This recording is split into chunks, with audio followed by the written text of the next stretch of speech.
everyone, welcome back to Get Health Talk. Today we will talk about 12 causes of clogged arteries या फिर हम कह सकते हैं आर्टरीज में ब्लॉकेज के 12 रीजंस के बारे में आज हम बात करेंगे। आर्टरीज में ब्लॉकेज के एक्चुअल रीजंस की बात करें तो 40 की एज तक हम में से 50% लोगों की आर्टरीज में कोलेस्ट्रॉल जमा हो चुका होता है और जब ये आर्टरी कठोर या सख्त होने लगती है तो हाई ब्लड प्रेशर और पुअर ब्लड सर्कुलेशन या फिर ब्लड क्लॉटिंग जैसे इश्यूज देखने को मिलते हैं जो हार्ट स्ट्रोक और हार्ट अटैक जैसी प्रॉब्लम बन सकती है। लेकिन ऐसा बिल्कुल भी जरूरी नहीं है कि इन सब प्रॉब्लम की जड़ ओनली कोलेस्ट्रॉल ही हो। So today I will be share 12 reasons that peoples get a clogged arteries and the simple changes you can do to get a healthier and more flexible arteries over time. So, let's get started. First reason of clogged arteries is nitric oxide deficiency. हर दिन आपका दिल लगभग 1 लाख बार धड़कता है और arteries के through blood push करता है और ये बहुत ज्यादा फोर्स क्रिएट करता है जिससे कि समय के साथ आपकी आर्टरीज को नुकसान पहुंच सकता है। लेकिन आर्टरीज के अंदर की नाजुक वॉल्स को प्रोटेक्ट करने के लिए अंदर के सेल्स नाइट्रिक ऑक्साइड नाम की गैस प्रोड्यूस करते हैं जो ब्लड वेसल्स को रिलैक्स करती है और वाइड बनाती है जिससे कि ब्लड फ्लो इजीली हो सके। और यहीं से प्रॉब्लम शुरू होती है क्योंकि जैसे जैसे एज बढ़ती है वैसे वैसे ही हमारी बॉडी नाइट्रिक ऑक्साइड कम प्रोड्यूस करती है जिससे कि समय के साथ तेज ब्लड फ्लो से आर्टरीज की इनर वॉल्स पर डैमेज एंड इन्फ्लेमेशन होने लगता है और इस स्टेज पर कोलेस्ट्रॉल के छोटे छोटे कण and white blood cells damage areas पर चिपकने लगते हैं जो कि समय के साथ साथ सख्त और कठोर हो जाते हैं जिससे ब्लड फ्लो स्लो हो जाता है। लेकिन एक्चुअली कोलेस्ट्रॉल टेम्परेरी इन डैमेज वॉल्स को रिपेयर कर रहा है। एक्चुअल प्रॉब्लम तो लो नाइट्रिक ऑक्साइड की है जो कि बॉडी नेचुरली इजीली बना सकती है।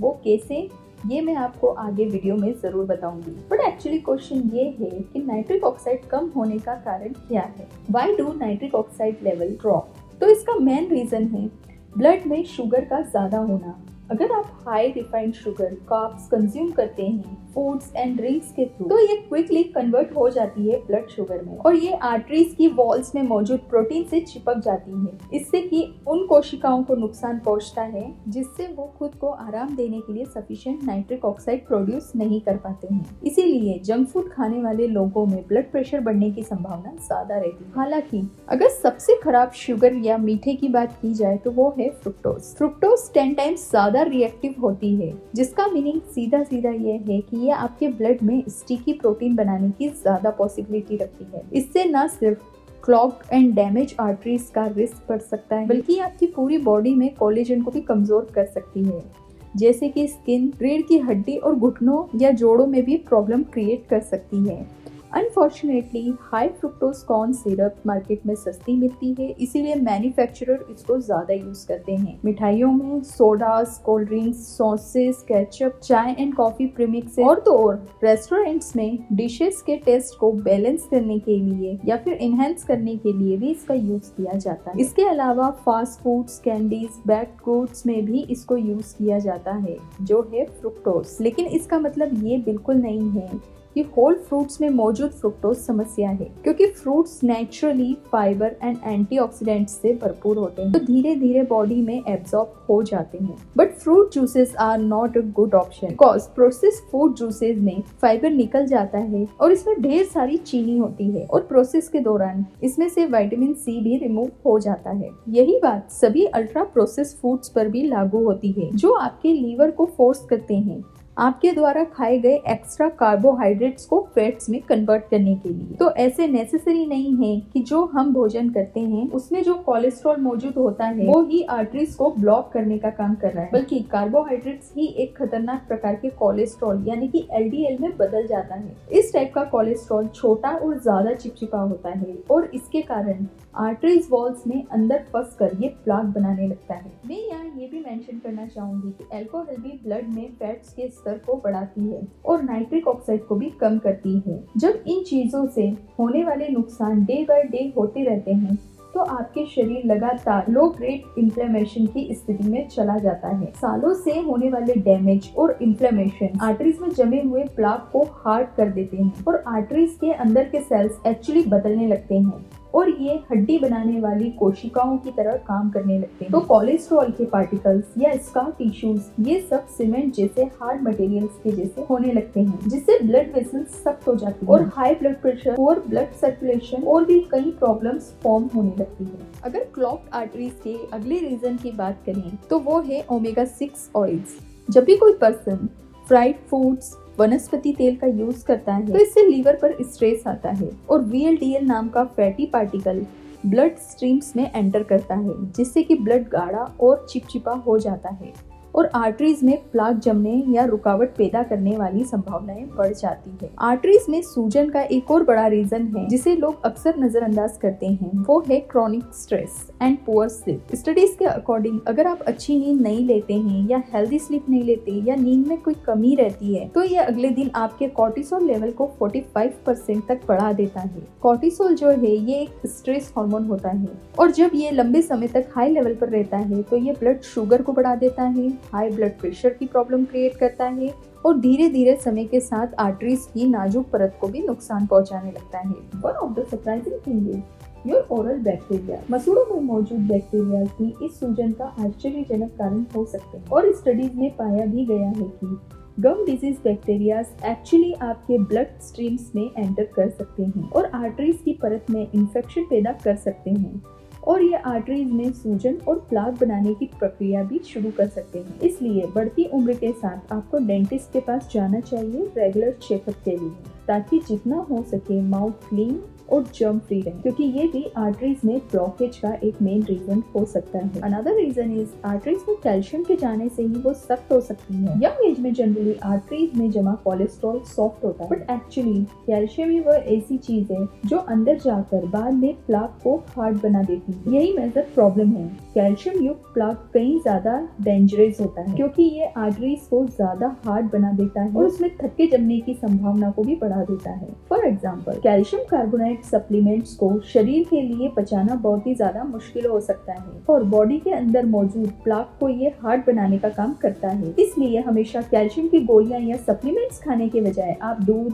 पनीर या नेचुरल वेजिटेबल्स जिनसे भी आपको नेचुरल कैल्शियम मिल सके वो चीजें आप खा सकते हैं। हालांकि कुछ ऐसे न्यूट्रिएंट्स हैं जो आर्टरीज में कैल्शियम को जमने से भी रोकने में हेल्पफुल होते हैं, जैसे कि विटामिन K2 या magnesium. Vitamin K2 specific protein को एक्टिवेट करता है जिससे कि कैल्शियम सीधा हड्डियों और दांतों को मिले या हड्डियों या दांतों में जा सके जहां की कैल्शियम को होना चाहिए। लेकिन अगर आपकी बॉडी में कैल्शियम की कमी है तो इसके ब्लड स्ट्रीम्स में बने रहने और आर्टरीज में जमा होने की पॉसिबिलिटी ज्यादा हो जाती है। मैग्नीशियम भी कैल्शियम को ब्लड वेसल्स में क्रिस्टलाइज होने से रोकती है। ये स्मूथ मसल्स को रिलैक्स और फ्लेक्सिबल बनाए रखती है ताकि आपका ब्लड फ्लो फ्रीली हो सके। बट अनफॉर्चुनेटली एक स्टडी में पता चला है कि दुनिया भर में 50% से भी ज्यादा लोगों को अपनी डाइट के थ्रू सफिशिएंट मैग्नीशियम नहीं मिल पा रहा है। और सेम बात मैं कहना चाहूंगी पोटेशियम के लिए भी। पोटेशियम का काम भी होता है हर एक धड़कन के बाद ब्लड वेसल्स में मसल्स को आराम देने का।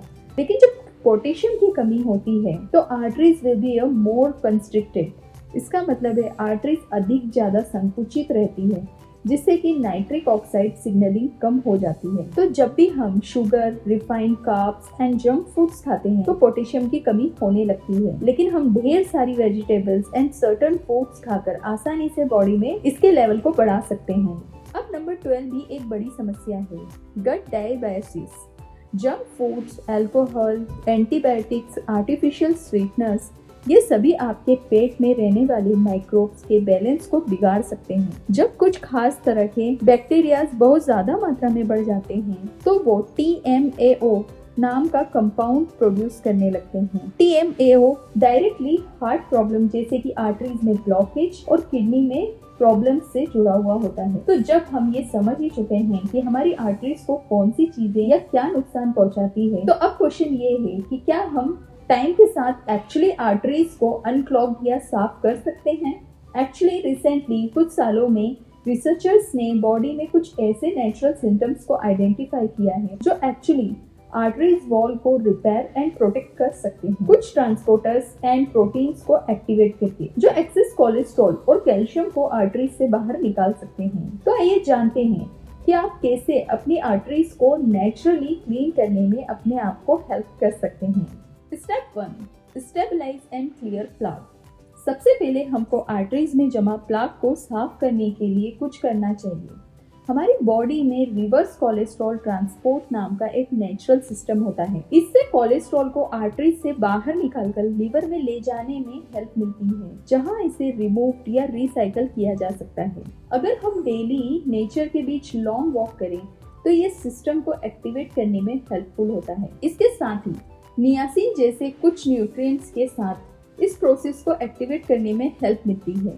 विटामिन B3 या नियासिन एक सर्टेन जीन को एक्टिवेट करते हैं, जो आपकी बॉडी को आर्टरीज की सेल्स की वॉल्स पर जमे कोलेस्ट्रॉल को बाहर निकालने में हेल्प करता है और साथ साथ ही न्यू प्लाक्स को आर्टरीज के अंदर फॉर्म होने से भी रोकता है। बढ़ती उम्र के साथ कई सारे लोग ब्लड प्रेशर को कंट्रोल करने के लिए नियासिन जैसे सप्लीमेंट्स भी यूज करते हैं। और नियासिन या विटामिन B3 रिच फूड्स की बात करें तो legumes like peanuts, lentils, peas, whole grains like a brown rice, whole wheat, nuts and seeds like a sunflower and sesame seeds, vegetables like a mushroom, potatoes, avocados and leafy green etc. इन सभी में vitamin B3 होता है, तो आप niacin या vitamin B3 के लिए natural foods consume कर सकते हैं। और vitamin K2 is also very important और ये बिल्कुल भी विटामिन K की तरह नहीं होता है। इसका यूज खून के थक्के जमाने के लिए नहीं किया जाता है, क्योंकि विटामिन K2 डिफरेंट है। यह आर्टरीज में कैल्शियम को जमने से रोकता है और हड्डियों में कैल्शियम को प्रॉपर्ली पहुंचाने में भी हेल्प करता है, जहां एक्चुअली कैल्शियम को होना चाहिए। विटामिन K2 के लिए आप दही, पनीर, घी, ब्रोकली, स्पिनच खा सकते हैं। अब हमें हमारी बॉडी से एक्स्ट्रा कोलेस्ट्रॉल एंड फैट्स को ब्लड से बाहर निकालने की भी जरूरत है और ये बाइल सॉल्ट की हेल्प से किया जा सकता है। एक्चुअली आपका लीवर अननेसेसरी कोलेस्ट्रॉल को पित्त यानी कि बाइल में कन्वर्ट कर देता है, ताकि इसे स्टूल के माध्यम से बॉडी से बाहर निकाला जा सके। लेकिन अगर आपका बाइल फ्लो स्लो है तो कोलेस्ट्रॉल ब्लड स्ट्रीम्स में रिसर्कुलेट हो सकता है और इसलिए बाइल फ्लो को इम्प्रूव करने के लिए आपको लेमन, मूली और कड़वे फूड आइटम्स खाने चाहिए, जो एक स्ट्रॉन्ग बाइल सॉल्ट है। बाइल सॉल्ट्स को खाने में यूज करने से आप गट बैक्टीरिया को बैलेंस कर सकते हैं। Step 2, reduce inflammation. सूजन को कंट्रोल करना इम्पोर्टेंट है, ताकि आपकी आर्टरीज उम्र बढ़ने के स्ट्रेस के प्रति फ्लेक्सिबल और स्ट्रॉन्ग बनी रहे। इन्फ्लेमेशन रिड्यूस करने से कार्डियोवैस्कुलर सिस्टम ठीक से काम करने लगेगा और इसके लिए सबसे बेस्ट है गार्लिक, जिसमें एलिसिन नाम का एक स्ट्रॉन्ग सल्फर होता है। स्टडीज के अकॉर्डिंग भी लहसुन में एंटी इन्फ्लेमेटरी क्वालिटीज होती है और ये आर्टरीज में कैल्शियम के जमाव की मात्रा को कम करता है। हेल्दी आर्टरीज के लिए आपको डेली 1 से 2 कली लहसुन जरूर खानी चाहिए। इससे कोलेस्ट्रॉल और ब्लड प्रेशर दोनों कंट्रोल में रहते हैं। इसके अलावा सफिशिएंट क्वांटिटी में विटामिन C लेना भी बहुत इम्पोर्टेंट है। इसके पोषक तत्व आपकी बॉडी को उन बैक्टीरिया से लड़ने में हेल्प करने के लिए इम्पोर्टेंट है, जो आपकी आर्टरीज के साथ साथ आपके मसूड़े या गम्स पर भी हमला कर सकते हैं। विटामिन C के गुड सोर्सेज में bell pepper, cabbage, lemon, lime, spinach, broccoli, berries या जामुन, आंवला ये सभी शामिल होते हैं। Vitamin C is one of the main antioxidant जिसकी आपकी बॉडी को बहुत ज्यादा जरूरत होती है आर्टरीज में सूजन को कंट्रोल करने में। एंड ऑफ कोर्स इसके साथ ही आपको इन्फ्लेमेशन इंक्रीज करने वाले फूड से भी बचना चाहिए, जैसे कि breads, biscuits, pastries, pancakes, waffles, seed oils, alcohol, pasta, rice, juices and soda. इन सभी में processed seed oils, carbohydrates, sugar, fructose होता है, तो अगर आप इनको खाएं भी तो काफी कम मात्रा में, यानी कि ये आपकी होल मील का एक छोटा सा हिस्सा होना चाहिए, वो भी ओकेजनली। इसके अलावा high quality omega 3 and protein से भरपूर फूड्स पर ध्यान देना चाहिए। ओमेगा 3 फैट्स जो है ये ओमेगा 6 से होने वाले नुकसान की भरपाई कर सकती है और इसका पावरफुल एंटी इन्फ्लेमेटरी इफेक्ट भी होते हैं। And the omega 3 sources are flax seeds, chia seeds, walnuts, soybean. इसके अलावा आप दालों, राजमा, पत्तेदार सब्जियां and all soya products like tofu, soya milk are a good source of omega 3। अगर आप अपनी इम्यूनिटी को बढ़ाना या इन्फ्लेमेशन को कंट्रोल करना चाहते हैं तो आप डेली थोड़ी थोड़ी क्वांटिटी में ओमेगा 3 सोर्सेज इंक्लूड करने के लिए ट्राई करें। Finally, you don't under estimate a slip. गहरी नींद में आर्टरीज की सूजन कम हो जाती है, ब्लड प्रेशर कंट्रोल में रहता है एंड आर्टरीज एक्चुअली रिपेयर होने लगती है। यहाँ तक कि अगर आप डेली 1 आवर एक्स्ट्रा सोते हैं तो ये स्ट्रेस हार्मोन्स को भी कम करता है और इससे आर्टरीज लाइन को होने वाले रेगुलर डैमेज को भी कम किया जा सकता है। Step 3, boost nitric oxide. आपकी बॉडी में नाइट्रिक ऑक्साइड बनाने के लिए 3 मेन न्यूट्रिएंट्स की जरूरत होती है, जिनको आर्जिनिन, सिट्रुलिन एंड नाइट्रेट्स कहा जाता है। इसके लिए सबसे बेस्ट नेचुरल सोर्सेज हैं अजवाइन, चुकंदर, तरबूज का हरा बाहरी पल्प और specifically watermelon seeds, garlic, cabbage and radishes. इसके अलावा extra virgin olive oil and raw cocoa से मिलने वाले polyphenol are also very good sources.